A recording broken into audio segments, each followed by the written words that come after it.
Hello guys, SK Teacher Academy में आप सभी का स्वागत है। देखिए दोस्तों, इस बार मैं लेके आया हूँ ईवीएस का चैप्टर नंबर 4, खाए आम बारहो महीना। चैप्टर नंबर 4 का क्या नाम है? खाए आम बारहो महीना। ठीक है ना। देखिए आप लोग अच्छा से इस चैप्टर को देखें और आराम से इस चैप्टर का हर एक क्वेश्चन आप लोग से बनेगा। ठीक है ना।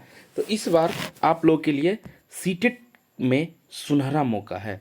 अगर आप लोग सीटेट क्वालिफाइड कर जाते हैं तो आप लोग को सेवेंथ फेज में मौका मिलेगा। सेवेंथ फेज में क्या होगा? मौका मिलेगा। तो इसलिए आप लोग इस बार जी जान झोंक दीजिए। सीटेट क्वालिफाइड करने के लिए आप लोग जी जान से मेहनत कीजिए और यह आप लोग के लिए गोल्डन चांस है। इससे बढ़िया मौका आप लोग के लिए हो ही नहीं सकता। तो इसलिए मैं आप लोग को बारी बारी से मैं सीडीपी भी करवा रहा हूँ और ईवीएस भी करवा रहा हूँ। ठीक है ना। तो आप लोग इस चैप्टर को लास्ट तक देखें और ज़रूर आप लोग को अच्छा लगेगा तो आप लोग लाइक एंड सब्सक्राइब तथा शेयर जरूर करें। देखिए दोस्तों, क्या है चैप्टर का नाम? खाए आम बारहो महीना। इसमें शिक्षक क्या कुछ संकेत बता रहे हैं, सो देखिए। शिक्षक संकेत क्या है? खाना कब कब खराब होता है। ठीक है ना।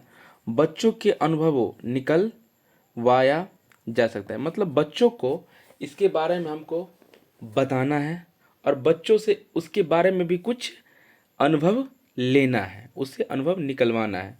खाना खराब होने में और खाना बर्बाद, ठीक है ना, होने में स्पष्ट रूप से अंतर करने की जरूरत है। मतलब कि खाना खराब होने में और खाना बर्बाद होने में क्या करना है? स्पष्ट रूप से अंतर करना है। ठीक है।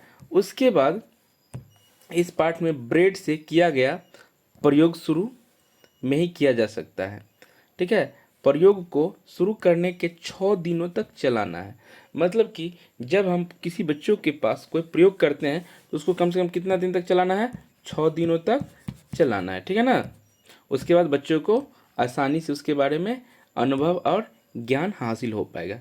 ठीक है। अलग अलग खाली पैकेटों पर लिखी जानकारी जैसे मूल्य, वजन, तारीख इत्यादि देखने में बच्चों को मदद करना है। जैसे कि कोई भी सामान हम दुकान से खरीदते हैं तो उस सामान पे क्या रहता है? उसका एक्सपायरी डेट एक होता है। एक क्या होता है? एक्सपायरी डेट होता है। वह एक्सपायर अगर हो गया है तो बच्चा को बता देना है कि यह एक्सपायर हो गया, यह खराब हो गया है, इसे यूज नहीं करना है। इसे क्या करना है? यूज नहीं करना है। ठीक है।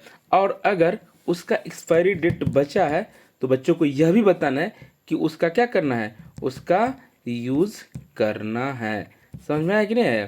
तो कहने का मतलब यह हुआ कि अगर भी कोई भी सामान हम लोग लेते हैं दुकान से तो उन चीज़ों के बारे में बच्चों को अनुभव कराना जरूरी है। उसके बाद तालिका को चार्ट पेपर पर बनाकर कक्षा में लगाएं और बच्चों से रोज भरवाएं। कहने का मतलब है कि ज़्यादा जोर, आप लोगों को पहले भी बता दिया हूँ कि सीडीपी और कोई भी चैप्टर हो, जैसे ईवीएस अभी हम पढ़ा रहे हैं, अभी हम जो पढ़ा रहे हैं आपको ईवीएस इन्वायरमेंट। ठीक है ना।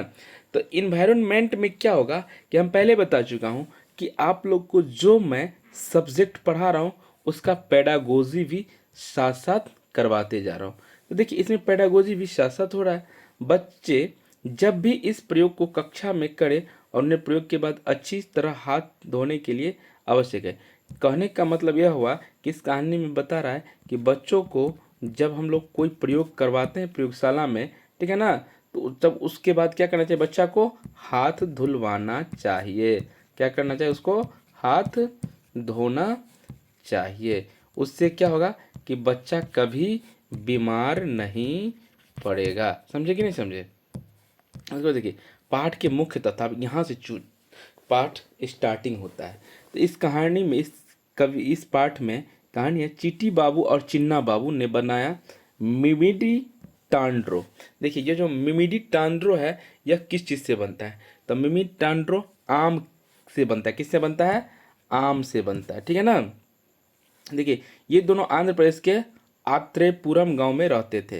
ये दोनों कहाँ रहते थे? आंध्र प्रदेश के आत्रेयपुरम गांव में रहते थे। यह कितना बार एग्जाम में पूछ दिया है कि चिट्टी बाबू और चीनी चीनी बाबू ने, ठीक है ना, चिट्टी बाबू और चिन्ना बाबू ने, ठीक है ना, क्या किया था? क्या बनाया था? तो मिमिडी तांड्रो बनाया था। क्या बनाया था? मिमिडी तांड्रो बनाया था। उसके बाद देखिए, ये दोनों आंध्र प्रदेश के आत्रेपुरम गांव में रहते थे। ये भी क्वेश्चन आया है कि चिट्टी बाबू और चिन्ना बाबू किस प्रदेश, किस राज्य में रहते थे। तो किस राज्य में रहते थे? आंध्र प्रदेश में रहते थे। और पूछे आंध्र प्रदेश के किस गांव में? तो आत्रेपुरम गांव में, ठीक है ना। उसके बाद मिमित तांड्रा आम पापड़ बनाने में 4 हफ्ते लगते हैं। यह क्वेश्चन बार बार पूछता है कि मिमिड तांड्रा आम पापड़ बनाने में कितना हफ्ते का समय लगता है? तो 4 हफ्ते का समय लगता है। कितना हफ्ते का समय लगता है? 4 हफ्ते का। आप लोग ईवीएस जो जो भी लड़के जो पिछले बार फेल हो गए हैं, ठीक है ना, या 2 बार से फेल हो रहे हैं, तो उनके लिए मैं ईवीएस में एक बात जरूर बताना चाहूँगा। यह जो आप लोग सुन रहे हैं, तो यह आप लोग के लिए कुछ नया लगता होगा, क्योंकि आप लोग एनसीईआरटी पढ़े नहीं है, ठीक है ना। तो इसलिए अगर एनसीईआरटी बेस्ड हम इसलिए लाया हूँ कि आप लोग को इससे मैं रूबरू करवाऊँ। और इस बार का सीटेट पास होने में आप लोगों को 100% यह रामबाण साबित होगा, ठीक है ना। देखिए अगला है, मिमिडी टांड्रा आम पापड़ बनाने में चटाई नारियल से बनी रस्सी, ठीक है ना, कैगुरिना पेड़ के डंडे। देखिए ये सब जरूरी होता है, ठीक है ना। मिमिडी टांड्रा बनाने में किस किस चीज़ का जरूरी पड़ता है? चटाई का, नारियल से बनी रस्सी का, और कैगुरिना पेड़ के डंडे का जरूरी पड़ता है, ठीक है।